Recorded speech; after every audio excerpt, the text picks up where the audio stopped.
Wikipedia 1121.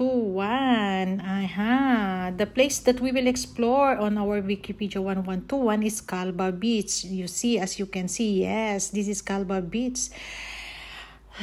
Very nice. It's panoramic views. It's very nice place. Calba is located just after Fujairah. These beaches has clear crystal water waves. Ayan, it's a family-friendly destination with calm waters and so much facilities to offer. Ayan, as you can see, may mga volleyball sila, may mga place to play yung mga kids. Ang ganda nung place. It's a very tranquil place. Ayan, napaka-peaceful place. Ang sarap umupo-upo dyan at mag-relax.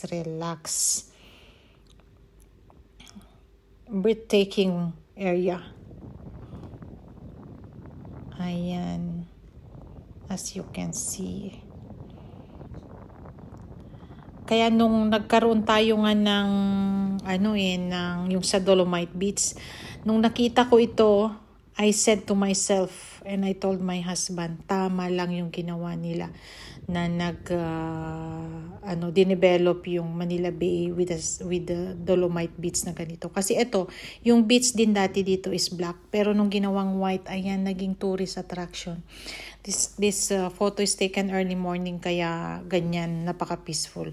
Pero during afternoon, may mga tao-tao, pero hindi naman ganun ka-crowded. Pero well, in conclusion, tama lang yung ginawa sa atin na nagtambak sila ng white sand. Kasi pagkatambak pala ng white sand, ayan, magkakaroon ng tourist attraction. So, tama lang yun. Nag-develop tayo, wag underdevelop.